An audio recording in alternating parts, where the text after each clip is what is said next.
ఎక్కిన ఎలకపిల్ల చందంగా మారింది పాకిస్తాన్ పరిస్థితి. ఒకవైపు భారత్, మరోవైపుగా బలూచిస్తాన్, మరోవైపుగా ఆఫ్ఘనిస్తాన్. అష్ట దిగ్బంధనంలో చిక్కుంది పాకిస్తాన్.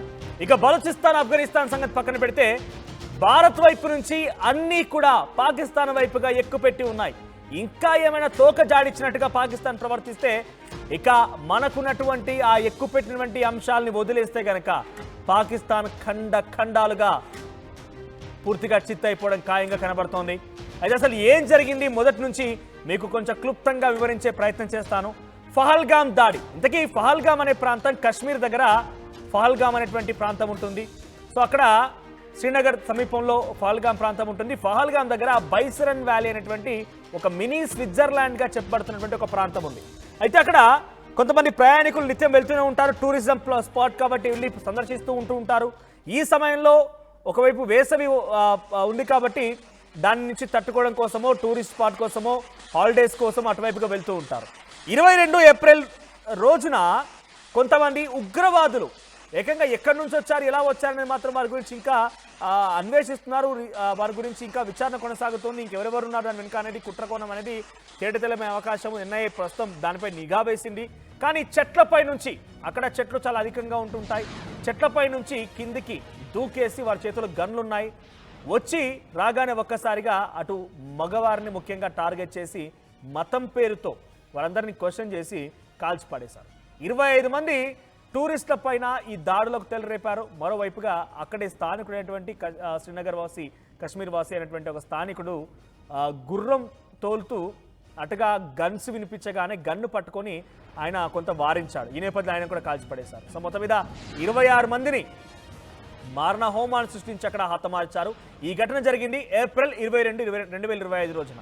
ఆ తర్వాత మరుసటి క్షణం నుంచే భారత్ అలర్ట్ అయిపోయింది. ఏకంగా హోంమంత్రి అమిత్ షా రంగంలోకి దిగారు. చాలా మంది కూడా రంగంలోకి దిగిపోయి ఏకంగా ఈ ఘటనను చాలా తీవ్రంగా ఖండించడమే కాకుండా అందరి అంతు తేలుస్తాం, పాకిస్తాన్లో ఎవరున్నా కూడా, ఈ దాడి వెనుక ఎవరున్నా కూడా అందరు కూడా శిక్షిస్తామని చెప్పి చాలా క్లియర్గా ప్రధాని నుంచి కూడా, అమిత్ షా నుంచి కూడా ఆదేశాలు వచ్చాయి. ఇక మరుసటి రోజు నుంచి మొదలైంది ఏరివేత ప్రక్రియ, జల్లెడ పట్టే ప్రక్రియ. ఈ నేపథ్యంలో కశ్మీర్లో ఉన్నటువంటి అనేక మంది ఉగ్రవాదుల మద్దతుదారులను కానివ్వండి, ఉగ్రవాద చర్యకి పాల్పడ్డ వారిని కానివ్వండి, అందరి ఇళ్లను కూడా ధ్వంసం చేస్తూ ఇండియన్ ఆర్మీ రంగంలోకి దిగింది. ఇప్పటికీ ఈ రోజు నేను ఈ వార్త చెప్పే సమయానికి సుమారుగా 10 మంది ఉగ్రవాదుల పైన, ఈ 10 మంది పాకిస్తానీ పెంపుడు కుక్కల పైన, కశ్మీర్లో ఉన్నటువంటి ఉగ్రవాద మద్దతుదారుల పైన, ఉగ్రవాదుల పైన మట్టు పెట్టే కార్యక్రమం కొనసాగింది. కొన్ని ఫొటోస్ కూడా అటు ఆర్మీ అధికారులు విడుదల చేశారు. కొంతమంది ఊహాజనిత, అంటే ఎవరైతే అక్కడ ప్రత్యక్ష సాక్షులుగా ఉన్నారో వారి ఫోటోలను కూడా కొన్ని విడుదల చేశారు. అయితే ఆ ఘటనలో 2 తెలుగు వాళ్ళు కూడా ఉన్నారు. నెల్లూరుకు సంబంధించినటువంటి కావలికి సంబంధించిన మధుసూదన్ ఒకరైతే, వైజాగ్ నుంచి చంద్రమౌళి ఒకరు, ఇద్దరు కూడా తెలుగువారు ఈ ఘటనలో మరణించారు. ఆ తర్వాత వరుసగా పాకిస్తాన్ ఒకవైపు కవ్యం చర్యలకు పాల్పడుతోంది. రకరకాల వ్యాఖ్యలు వినబడుతున్నాయి. ఏకంగా ఆ తర్వాత జరిగిన మరుసటి రోజే సింధు జలాల ఒప్పందాన్ని రద్దు చేస్తూ భారత ప్రభుత్వం నిర్ణయం తీసుకుంది. ఆ తర్వాత వీసాలను రద్దు చేస్తూ నిర్ణయం తీసుకుంది. ఆ తర్వాత 48 గంటల సమయం విధించింది. పాకిస్తాన్లో ఎవరైనా కనుక ఇంకా ఇండియాలో ఉంటే వెళ్ళిపోవాల్సిందిగా ఆదేశాలు జారీ చేసింది. ఈ క్రమంలోనే అటారీ బార్డర్ దగ్గర పెద్ద క్యూ లైన్ ప్రారంభమైంది. పాకిస్తాన్ వెళ్ళిపోయే వారి సంఖ్య పెరిగిపోయింది. కొన్ని వందల వేల వాహనాల్లో అందరూ కూడా అటారీ బార్డర్ నుంచి పాకిస్తాన్ వైపుకు వెళ్ళిపోయారు. అటారీ బార్డర్ను కూడా క్లోజ్ చేశారు. ఈ రకంగా భారత్ కూడా సంచలన నిర్ణయాలు తీసుకుంది. సింధు జలాల ఒప్పందం రద్దు అనే విషయం పైన ఇప్పటికే చాలా క్లియర్గా క్లారిటీతో మీకు చెప్పాం. ఇంతకీ సింధు జలాల ఒప్పందం ఏంటనేది కొంచెం అంటే దాని గురించి మీకు ఒక 2 విషయాలు చెప్పే ప్రయత్నం చేస్తాను. సింధు జలాలు అనేది మానసరోవర్ నుంచి ఈ ఇందస్ అనే రివర్ స్టార్ట్ అవుతుంది. దానికి మరికొన్ని 5 సబ్ రివర్స్ అన్ని కలుపుకొని దాంతా కూడా ఒక పెద్ద నదీ ప్రవాహంలాగా పాకిస్తాన్లో ప్రవహిస్తూ ఉంటుంది. ఎంతలా అంటే ఇక్కడ పాకిస్తాన్లో ఎంటర్ అయినప్పటి నుంచి కూడా చివరిగా కరాచీ వరకు కూడా ఈ రివర్ సుమారుగా వెళ్తూ ఉంటుంది. సుమారుగా ఈ రివర్ ఆధారపడే 24 కోట్ల మంది జనాభా ఆధారపడి ఉన్నారు. అంటే ఎంతలా ఈ ప్రభావం చూపిస్తుంది అనేది అర్థం చేసుకోవచ్చు. దీని వెంట అనేక మంది కరెంట్ ప్రొడక్షన్ జరుగుతోంది, పవర్ ప్రొడ్యూసింగ్ జరుగుతోంది, ఎలక్ట్రికల్ ప్రొడక్షన్ జరుగుతోంది. అట్ ది సేమ్ టైం ఇంకొకటి agriculture main source, industries running main source. ఇటువంటి అన్ని సోర్సెస్ కూడా ఇండస్ వాటర్ పైన ఆధారపడి ఉన్నాయి. ఇండస్ వాటర్ అనేది మన భారతదేశం గుండా వెళుతూ పాకిస్తాన్ వెంటగా ప్రవర్తించి సముద్రంలో కలుస్తుంది. దానికి తగ్గట్టుగానే ఇంకొన్ని రివర్స్ కూడా ఉన్నాయి. జీలం, సట్లెజ్, రవి, బియాస్ చినాబ్, ఈ మొత్తం 6 నదులు మొత్తం కూడా భారతదేశం నుంచి ప్రవహిస్తూ ఉంటాయి. సో పాకిస్తాన్ అప్పుడున్నటువంటి ఒప్పందం ఏంటంటే సింధు జలాల ఒప్పందంలో భాగంగా 1960లో జవహర్లాల్ నెహ్రూ అటు పాకిస్తాన్ ప్రధాని అయూబ్ ఖాన్ ఇద్దరి మధ్య జరిగిన ఒప్పందం ఏంటంటే సింధు జలాల నది ప్రవాహాన్ని, ఆ నీటిని భారత్తో పాటుగా పాకిస్తాన్ కూడా వినియోగించుకోవాలి. అప్పటి వరకు కూడా పాకిస్తాన్ తీసుకుని వదిలిపెట్టలేదు. కానీ ప్రపంచ బ్యాంక్ మధ్యవర్తిత్వంతో ఇద్దరి మధ్య ఒప్పందాన్ని కుదిర్చి నీళ్ళని వాడుకోవడం ప్రారంభించింది. సో ఇప్పుడు ఎందుకు ఇదంతా చెప్తున్నానంటే సింధు జలాల ఒప్పందాన్ని రద్దు చేయడం అనే అంశం ఉంది కదా. సో రద్దు చేయడం అంశం మీద పాకిస్తాన్ పైన చాలా తీవ్రమైన ప్రభావం చూపిస్తోంది. ఈ నదీ ప్రవాహం మొత్తం వెళ్ళిపోయి అక్కడ కలుస్తోంది, అక్కడ వారంతా వినియోగించుకుంటున్నారు. కేవలం ఈ 6 నదుల్లో కూడా 3, అటు ఇండస్ కానివ్వండి, తర్వాత చినాబ్, జీలం, ఈ 3 కూడా పాకిస్తాన్ కింద ఉన్నటువంటి వెస్టర్న్ రివర్స్గా చెప్పబడుతూ ఉంటాయి. ఈస్టర్న్ రివర్స్గా ఇటు రవి, సట్లెజ్, బియాస్ 3 రివర్స్ అన్ని కూడా 3 ఇండియా కంట్రోల్లో ఉంటుంటాయి. సో ఇవన్నీ నదీ ప్రవాహం మొత్తం కూడా పాకిస్తాన్ వినియోగించుకుంటుంది. ఇప్పుడు నీటి బాంబ్ పేల్చింది పాకిస్తాన్ పైన ఇండియా. ఎంతలా అంటే ఈ ఇండస్ వాటర్ ట్రీటీ అనే దాన్ని రద్దు చేయడం వెనుక పాకిస్తాన్ కక్కావికలం అయిపోతోంది. వారికి పవర్ ప్రొడక్షన్ ఉండదు, అగ్రికల్చర్ యూసేజ్కి నీళ్లు వినియోగించుకోలేరు, ఇండస్ట్రియల్ యూసేజ్కి నీళ్లు వినియోగించుకోలేరు. మొత్తం మీద ఇండియా నుంచి ఆ నీళ్ళు అటు వెళ్ళకుండా పూర్తిగా అడ్డుకట్ట వేశారు. ఇక్కడ మీకు కనబడుతుంది కదా చూడండి, సింధు జలాల నిలిపివేత అనేటువంటి ఆ విజువల్ మీకు రైట్ సైడ్ బాక్స్లో ఆరో మార్క్తో కనబడుతుంది కదా.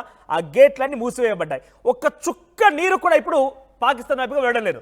మరి పాకిస్తాన్లో 24 కోట్ల మంది జనాభాకి కరెంట్ ప్రొడక్షన్ కోసం కానివ్వండి, వాళ్ళ యొక్క అవసరాల కోసం బిగ్గెస్ట్ ఎకనామిక్ సోర్స్గా కూడా ఉంది ఇండస్ వాటర్. సో వాటన్నిటికి కూడా మనం ఏదో పాకిస్తాన్ తప్పకుండా ఇవ్వాలనేది ఏం లేదు. ప్రపంచ దేశాల్లో ఏ దేశాలు నడవలేనటువంటి ఒక ఒప్పందం భారత్ పాకిస్తాన్ మధ్య ఉంది. మీరు అనుకోవచ్చు భారత్ పాకిస్తాన్ అంటే పచ్చిగడ్డి వేసినా కూడా మండేటువంటి ఆ శత్రుత్వం దేశాల కదా, ఇద్దరి మధ్య ఈ ట్రిటీ ఏంటి, ఈ ఒప్పందం ఏంటి అనుకోవచ్చు. మనం పెట్టేటువంటి దయా, దాక్షిణ్యాలు, భిక్ష, కరుణ ఇటువంటి పదాలు వాడొచ్చు ఇక్కడ. వాటి మూలంగానే పాకిస్తాన్ బతుకుతోంది. ఇక్కడ పక్కాగా ఇవ్వాలనేది ఎక్కడా కూడా రూల్ లేదు. సో అటువంటి విషయాలపైన మన దయాదాక్షులతో బతికేటువంటి పాకిస్తాన్ పిచ్చి కుక్కలు, పాకిస్తాన్ సంబంధించినటువంటి ఈ యొక్క దుర్మార్గులంతా కూడా తిరిగి మన వాళ్ళపై దాడి చేసి, పహల్గామ్ దాడి ఒకటే కాదు, గతంలో మీరు గమనిస్తే కనుక పుల్వామా అటాక్ చూసాం. గతంలో అనేక సార్లు ఈ రకంగానే ప్రయత్నం చేసింది. మన ఆర్మీని, మన సివిలియన్స్ని అనేక సార్లు ఈ రకంగా ఇబ్బంది పెట్టి చాలా రకాలుగా ఇబ్బందులకు గురి చేసింది. సో ప్రస్తుతం ఈ ఘటన తర్వాత ఒక్కసారిగా the biggest agreement between 2 countries, ఇక్కడ వరకు ప్రపంచ దేశాల్లో ఎక్కడ లేనటువంటి ఒక అగ్రిమెంట్ని మనం రద్దు చేశాం కాబట్టి పాకిస్తాన్ అలాడిపోతోంది. ఇక వీసాలు రద్దు చేశాం. అటువైపు పాకిస్తాన్ కూడా తన గగనతలంపై నుంచి ఆ ఇండియన్కి సంబంధించి ఏ ఒక్క ఫ్లైట్ కూడా వెళ్లకుండా నిలిపివేసింది. తర్వాత రోజులు గడుస్తాను కొద్ది 22 ఘటన జరిగితే 23 నిర్ణయం తీసుకున్నాం. ఆ తర్వాత అటు పాకిస్తాన్ ప్రధాని ఒక మాట మాట్లాడుకొచ్చారు. ఏమన్నారంటే సింధు జలాలు మావి, మా నీళ్ళని కనుక ఎవరైనా ఆపితే డెఫినెట్గా we're ready with our force and defence అన్నారు. మా ఫోర్స్తో డిఫెన్స్తో మేము కూడా సిద్ధంగా ఉన్నామంటున్నారు. అసలు మన దయాదాక్షులతో వచ్చినటువంటి నీరుని అడ్డుకుంటే మా నీళ్ళంటూ సంబోధిస్తున్నాడు. ఆ తర్వాత మరికొంతమంది అటు పాకిస్తాన్ సంబంధించినటువంటి మాజీ మంత్రి బిలావల్ భుట్టో, బెనర్జీ భుట్టో సంబంధించి కుమారుడు, ఆ దుర్మార్గుడు ఏం మాట్లాడాడంటే ఏకంగా సింధు జలాల ఒప్పందాన్ని రద్దు చేసి సింధు జలాల నీళ్ళని కనుక నిలిపివేస్తే అక్కడ పారేది నీళ్లు కాదు, భారతీయుల రక్తాలని చెప్పి మాట్లాడుకొచ్చాడు ఒక దుర్మార్గుడు. ఇక లష్కర్ తోయిబాకు సంబంధించినటువంటి మరొక సుప్రీం ఆ వ్యక్తి హఫీజ్ సయ్యద్, వాడేం మాట్లాడంటే ఆయన కూడా ఇదే మాట్లాడుకొచ్చాడు. అక్కడ కనుక నిలిపివేస్తే మోదీ అంతు చూస్తామన్నారు. కనీసం వెంట్రుకు కూడా పీకలేరన్న విషయాన్ని పాకిస్తాన్ గమనించాలి. ఎవరంతు చూసే అవకాశం పాకిస్తాన్కి లేదు. పైపెచ్చు ఇవన్నీ ఆ విషయాలు మనం చూస్తూనే ఉన్నాం. మధ్యలో ఇదే లష్కర్ తోయిబాకు సంబంధించినటువంటి సుప్రీం డిప్యూటీ చీఫ్ అటవాడు సైఫుల్లా కసూరి అని చెప్పి వాడేం మాట్లాడుకొచ్చాడంటే అసలు ఈ జరిగినటువంటి ఘటన మాకు సంబంధమే లేదు, పహల్గామ్ దాడిలో ఉగ్రవాదులు జరగలేదు, భారతదేశమే కావాలని పాకిస్తాన్ పై నెపం నెడుతోంది, దేశ విదేశాల్లో పాకిస్తాన్కు ఉన్నటువంటి కీర్తి ప్రతిష్టలు దెబ్బతీసే ప్రయత్నం భారతదేశం చేస్తోంది. ఇటువంటి వ్యాఖ్యలు చేసుకొచ్చాడు ఆ పాకిస్తాన్ లష్కరీ తోయిబాకు సంబంధించినటువంటి ఆ ఉగ్రవాద సంబంధించినటువంటి డిప్యూటీ చీఫ్ ఒకడు. ఇక వరుసగా ఇవన్నీ జరుగుతున్న నేపథ్యంలో చాలా వరకు ఇండియన్ ఆర్మీ అలర్ట్ అయిపోయింది. ఇక ఇండియన్ ఆర్మీకి సంబంధించినటువంటి Upendra Dwivedi, Indian army chief, ఆయన ఏం చేశారంటే ఈ బార్డర్ వెంట మనకు సుమారుగా పాకిస్తాన్తో 3323 కిలోమీటర్ల ల్యాండ్ షేరింగ్ బార్డర్ ఉంది కదా, ఈ బార్డర్ మొత్తాన్ని కూడా అలర్ట్ చేశారు. ఆ ఫెన్సింగ్ దగ్గరటువంటి ప్రతి ఒక్క 2 కిలోమీటర్ల దూరం ప్రతి ఒక్క పంట పొలాన్ని పంట తీసుకోమని రైతులకు ఆదేశాలు జారీ చేశారు. నివాసాలు కనుక ఉంటే ప్రికాషన్ మెజర్ తీసుకొని ఆదేశాలు జారీ చేశారు. అంటే ఇవన్నీ ఏం సంకేతాలు అంటే మన ఆధీనంలోకి తీసుకుంటున్నామనే సంకేతాలు.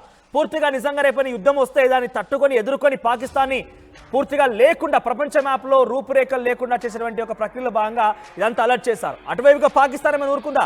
పాకిస్తాన్ కూడా వాళ్ళ వెక్కిలి చేస్తలు, వాళ్ళ వింత పోకడలు, ఏదో పెద్దగా ఇరగదీస్తామన్నట్టుగా విన్యాసాలు చేసేది. ఇక్కడ ఇంట్రెస్టింగ్ ఒక నవలపాలైన అంశం మీకు పాకిస్తాన్ గురించి చెప్తాను ఏంటంటే, లాహోర్ ఇంటర్నేషనల్ ఎయిర్పోర్ట్లో ఒక యుద్ధ విమానం విన్యాసాలు చేస్తూ అలా ల్యాండ్ అయిపోగానే టైర్ బ్లాస్ట్ అయిపోయి అందులో 5గురు మరణించారు. ఆ ఎయిర్పోర్ట్ మొత్తం కూడా మంటలకు అగ్నికి ఆహుతి అయిపోయింది. దాదాపుగా మేజర్ పార్ట్ మొత్తం కూడా కాలిపోయింది.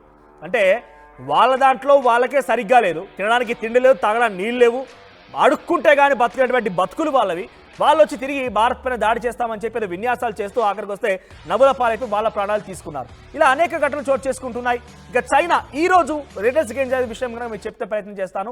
చైనాకు సంబంధించిన విదేశాంగ మంత్రి వాంగోయ్ ఆయన ఏం చేశారంటే, అటు పాక్ ఉప ప్రధానికి ఫోన్ చేసి ఫోన్లో సంభాషిస్తూ నిరాధారమైనటువంటి ఆరోపణల నేపథ్యంలో భారత్ మీ పైన కుట్రలు చేస్తోంది, మేము మీకు సంపూర్ణమైన సపోర్ట్ ఇస్తున్నామని చెప్పి చైనా పాకిస్తాన్ ఉప ప్రధానితో ఇషాక్ దార్తో మాట్లాడుకొచ్చిందట. సో ఇవన్నీ వ్యాఖ్యలు కొంత పాకిస్తాన్ ఒంటరిగా అయిపోయింది, చైనా కొంత సపోర్ట్ ఇస్తోంది. సపోర్ట్ దేనికోసం ఇక్కడ చైనా ఇస్తుందని అంటే మీరు గమనించాలి, చైనా కూడా ఏదో పాకిస్తాన్ మీద ప్రేమ కాదు. చైనా ఇప్పటికే పాకిస్తాన్ మీద ఒక రకమైనటువంటి ఒక దొంగ ప్రేమ చూపించి అక్కడటువంటి ఎయిర్పోర్ట్లని, అక్కడటువంటి పోర్ట్స్ని, అక్కడటువంటి కొన్ని మెయిన్ సిస్టమ్స్ని మొత్తాన్ని కూడా మార్టిగేజ్ చేసుకొని ఆర్థిక సహాయం చేస్తోంది పాకిస్తాన్కి. ఇప్పుడు ఇండియాతో డైరెక్ట్గా యుద్ధం చేసేటువంటి అవకాశం చైనాకు లేదు, అంతటి అవసరం కూడా లేదు. కానీ పాకిస్తాన్ అంటే ఒక పిచ్చు కుక్కని భారత్ వైపుగా ఉసుగొలిపి, అయితే పాకిస్తాన్ ఓడిపోయినా చైనా కొరిగేదేం లేదు, భారత్ కనుక ఏదైనా దెబ్బతిన్నా చైనా కొరిగేదేం లేదు. కాబట్టి ఇక్కడ గుంటనక్కలాగా మనం పూర్తిగా ఆపాదించడం చైనాని, కానీ ఆ రకమైనటువంటి పాత్రే పోషిస్తోంది. సో ఇక్కడ ఇంకొక విషయం, అబ్బాస్ అనేటువంటి ఒక పాకిస్తాన్ మంత్రి ఏం చెప్పాడంటే, 130 అణుబాంబులు ఉన్నాయి, అణుబాంబుల మొత్తాన్ని కూడా మేము భారత్ పైన ప్రయోగిస్తాం, భారత్ పైన ప్రయోగించి మా సత్తా చాటుతాం, భారత్ని మా అంతు చూస్తామంటున్నారు. భారత్ అంతు చూస్తారట వాళ్ళు. సో 130 అణుబాంబులు అంత ఈజీగా ఏంటది, మనం ఊర్లో కదా టపాకాలు పేల్చుకున్నట్టుగా దీపావళి బాంబులు కాదు, అణుబాంబులు. దానికంటూ ఒక ఒప్పందం ఉంటుంది, దానికంటూ ఒక కథ, దానికంటూ ఒక రీతి రివాజ్ ఉంటుంది, గైడ్ లైన్స్ ఉంటూ ఉంటాయి, అంత ఈజీ ఏం కాదు. ఇక వెర్రికుక్క మాట్లాడుతుంది అంటే భారత్ని భయభ్రాంతులకు గురి చేయడం. ఈ రకంగా అక్కడ మంత్రులు, ప్రధానులు, మాజీ మంత్రులు అందరూ మాట్లాడుతున్నటువంటి అంశం ఏంటంటే, ఒకటి పాకిస్తాన్లో వేర్పాటువాదం మొదలైంది, ఒకటి బలూచిస్తాన్ వేర్పాటువాదం, మరొకటి సింధు దేశం అనేటువంటి ఈ రెండు కూడా ప్రత్యేక దేశాలుగా కావాలని కోరుకుంటున్నాయి. ఈ నేపథ్యంలోనే వాటి నుంచి దారి మళ్లించడం కోసమైనా అంతను కూడా ఒక అనుమానం కలుగుతోంది. సో ఇప్పుడు ఈ రోజు ఇంకొక హైలైట్ ఏంటంటే, నవాజ్ షరీఫ్ పాకిస్తాన్ మాజీ ప్రధాని, ఆ మాజీ ప్రధాని ఆ గతంలో కార్గిల్ ఉద్యమం జరిగింది కదా, కార్గిల్ యుద్ధం జరిగిన నేపథ్యంలో ఆయన అన్ని రకాలుగా భారత్ నుంచి దెబ్బలు రుచి చేసిన వ్యక్తిగా ఇక్కడ కనిపించిన వ్యక్తి ఎవరంటే పాకిస్తాన్ ప్రస్తుత ప్రధాని షహబాజ్ షరీఫ్. ఈయనకి ఏం చెప్పుకొచ్చాడు వాళ్ళ అన్న నవాజ్ షరీఫ్ అని అంటే, తమ్ముడు భారత్తో పెట్టుకుంటే మన అల్ల కల్లం అయిపోతాం, మన పటాపంచలు అయిపోతాయి, మనల్ని తుక్కుగా బొక్కలు విరగొట్టి పక్కన పెట్టేస్తారు, దయచేసి వాళ్ళతో యుద్ధం వద్దు, శాంతిగా వెళ్దాము, యుద్ధం వద్దనే విషయాన్ని ఈరోజు వారిద్దరి మధ్య కీలక భేటీలో చెప్పుకొచ్చారట. అంతకంటే ముందు ఒకసారి పాకిస్తాన్ ప్రధాని మాట్లాడుతున్నట్టుగా ఆ విజువల్లో కనబడుతుంది కదా, పాకిస్తాన్ ప్రధాని ఏం మాట్లాడనేది మీరు కూడా చూడండి, తర్వాత మళ్ళీ డీటెయిల్గా ఎక్స్ప్లెయిన్ చేసే ప్రయత్నం చేస్తాం. Gentlemen, I must also mention here that water is a vital national interest of Pakistan, our lifeline, and for our 240 million people, let there be no doubt at all, its availability would be safeguarded at all cost and under all circumstances, inshallah.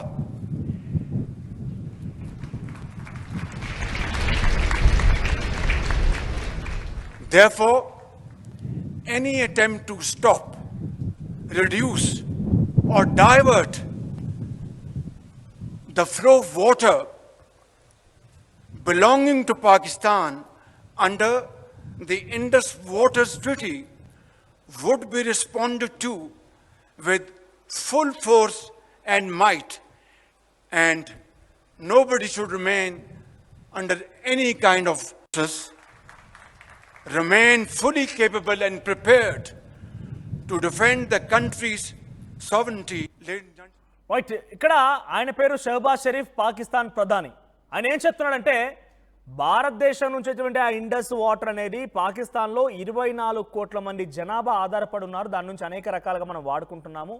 అయితే వాటిని ఆ నీళ్ళని ఏమంటున్నాడు, భారతదేశం నుంచి వచ్చేటువంటి నీళ్ళు అని చెప్తూనే మా నీళ్ళు అంటూ మాట్లాడుతున్నాడు. మన దయాదాక్షిణ్యాలు, కరుణ, భిక్ష ఇవన్నీ కూడా ఇంకా చాలా పదాలు వాడొచ్చు. అటువంటి జీవితం గడిపేటువంటి పాకిస్తాన్ మానీలు అంటూ సంబోధిస్తూనే ఇంతమంది ఆధారపడున్నారు కాబట్టి వాటిని నిలిపివేస్తే we're ready with our force and defence అంటున్నారు. కానీ ఇప్పుడు అదే పాకిస్తాన్ మాజీ ప్రధాని తమ్ముడు వాళ్ళతో పెట్టుకుంటే కొరివితో తలగొక్కున్నట్టు అవుతుంది. దయచేసి భారత్తో యుద్ధం అంటే మీరు ఏమనుకుంటున్నారంటగా ఆయనకు అంతా రుచి తెలుసు కాబట్టి, ఆయనకంతా కార్గిల్ వార్లో జరిగిన యుద్ధం తెలుసు కాబట్టి, అన్ని రకాల విషయాలు తెలుసు కాబట్టి ఆల్ ద ఎక్స్పీరియన్స్ తమ్ముడికి చెప్తున్నాడు. తమ్ముడు ఎవరో కాదు, పాకిస్తాన్ మాజీ ప్రధాని సోదరుడు, ప్రస్తుత ప్రధాని. సో ఈ రకంగా ఇవన్నీ జరుగుతున్న నేపథ్యంలో ఒక్కసారిగా ఇంకా ఉద్రిక్తత పెరుగుతూ ఉంది. అయితే అన్ని రకాలుగా పాకిస్తాన్ అష్టదిగ్బంధనం అయిపోయింది. సో ఇప్పటికే పాకిస్తాన్ ఇందాక చెప్పినట్టుగా ల్యాండ్ షేరింగ్ బార్డర్ 3,323 కిలోమీటర్లు మొత్తం కూడా ఇండియన్ ఆర్మీ కంట్రోల్లోకి తీసుకుంది. అటు ఎల్ఓసి సుమారుగా 740 కిలోమీటర్ల దూరం మొత్తం కూడా పాకిస్తాన్కి సంబంధించిన వాళ్ళ పాకొక్పేట్ కాశ్మీర్కి సంబంధించిన విషయాల్లో కూడా టెర్రర్ క్యాంప్స్ని రికగ్నైజ్ చేసింది. 42 టెర్రర్ క్యాంప్స్ ఉన్నాయి. ఈ టెర్రర్ క్యాంప్స్ అంటే రికగ్నైజ్ చేయడంతో పాటుగా ఏ క్షణమైనా వారిని మట్టు పెట్టొచ్చు, సర్జికల్ స్ట్రైక్స్ కూడా చేసే అవకాశం కూడా ఉంది. అంత ఈజీ ఏం కాదు అవన్నీ చేయడం అంటే, కాకపోతే కొన్ని విషయాలపైన డెఫినెట్గా స్ట్రెంగ్తెన్ చేసుకుని ఉండాలి, అలర్ట్గా ఉండాలి కాబట్టి ఉండిపోయింది. ఇక ఇది ఒకటే కాదు, అన్ని రకాల సంసిద్ధతతోని ఐఎన్ఎస్ విక్రాంతి కూడా సిద్ధం చేసి పెట్టింది. ఒకవేళ కనుక అటువైపు నుంచి ఏ ఒక్క చిన్న దాడి జరిగినా, లేకపోతే ఇంకేదైనా కవ్వింపు చర్యకు చేపట్టినా, లేకపోతే మన భారతదేశం కూడా ఇక సహించలేక ఓపిక పట్టి సహించలేకున్నాం కాబట్టి మనం సిద్ధమైన ఏదేం జరిగినా, అటువైపు నుంచి రియాక్షన్ వచ్చినా, మనకు కొంత ఓపిక నశించినా, ఏదేం జరిగినా కూడా పాకిస్తాన్ పైన ఒక్కసారిగా జంగు సైరన్ నొదితే పాకిస్తాన్ నామ రూపాలు లేకుండా పోయే అవకాశం ఉంది. కరాచీని టార్గెట్ చేసి పెట్టించారు, అటు లాహోర్ని టార్గెట్ చేసి పెట్టించారు, ఇస్లామాబాద్, ఇలా అన్ని ప్రాంతాలను టార్గెట్ చేసి పెట్టించారు. పాక్ ఆక్యుపైడ్ కాశ్మీర్లో కూడా టెర్రర్ క్యాంప్స్ సిద్ధంగా ఉన్నాయి. టెర్రర్ క్యాంప్స్లను కూడా ఎక్కడ ఏ రకంగా అటాక్ చేయాలని విషయంపై సిద్ధం చేసి ఉంచారు. ఇక్కడ మీరు చూడండి, మ్యాప్లో కనబడుతోంది ఇంటర్నేషనల్ బార్డర్ షేరింగ్ సంబంధించి green and orange. International border sharing సంబంధించి ఎల్ఓసి అక్కడ పైన రెడ్ కలర్లో కనబడుతోంది. ఇక ఆ బార్డర్ షేరింగ్ ఉన్నటువంటి ఆ ప్రాంతాలు చూడండి. ఇక్కడ చివరి కరాచీ కనబడుతుంది కదా, కరాచీని టార్గెట్ చేసి ఉంచారు. ఏ క్షణమైన లాంగ్ రేంజ్ టార్గెట్స్ అంటూ ఉంటాం బేసిక్గా వీటన్నిటిని, అంటే సుమారుగా 1500-2000 కిలోమీటర్ల పైబెట్టువంటి లాంగ్ రేంజ్ టార్గెట్స్గా ఉంటూ ఉంటాయి. అక్కడ టార్గెట్ సెట్ చేసి ఉంచారు.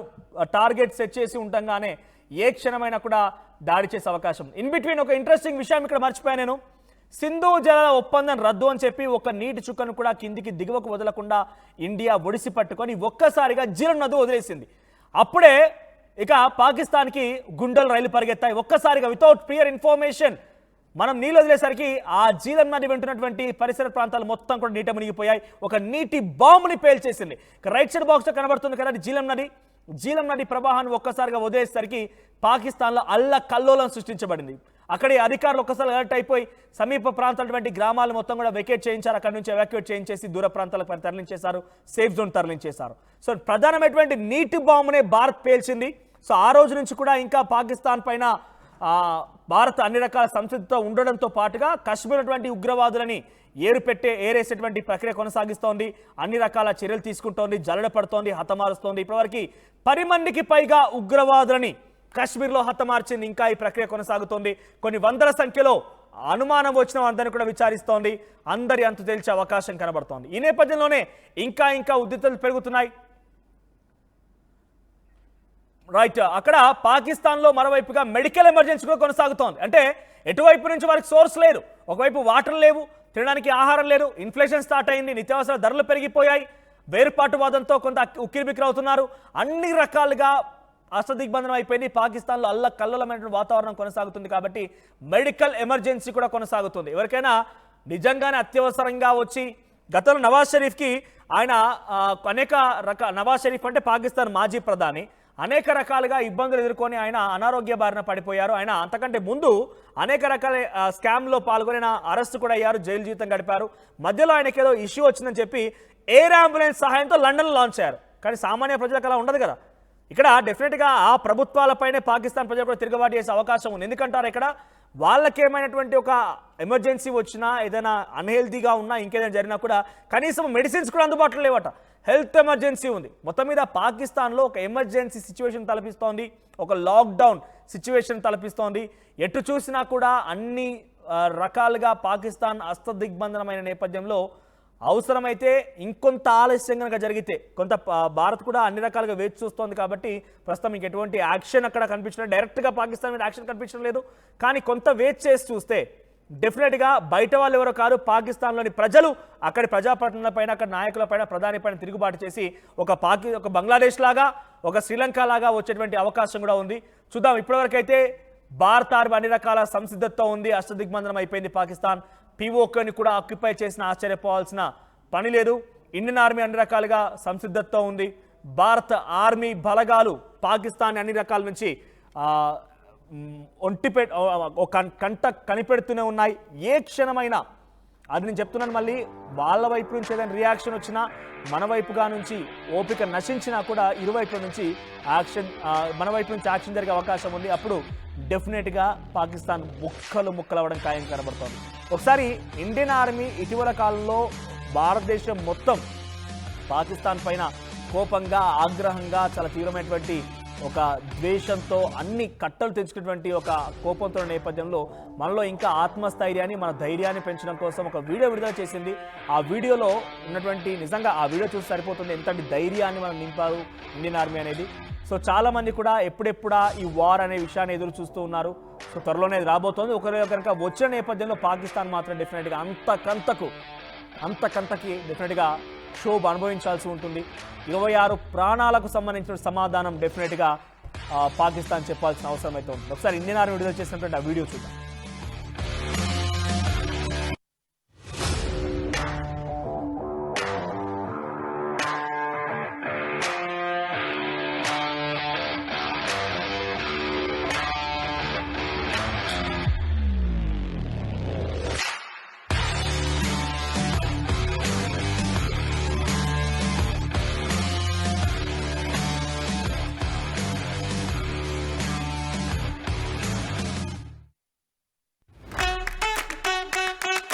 Bringing the industry expertise to the classroom.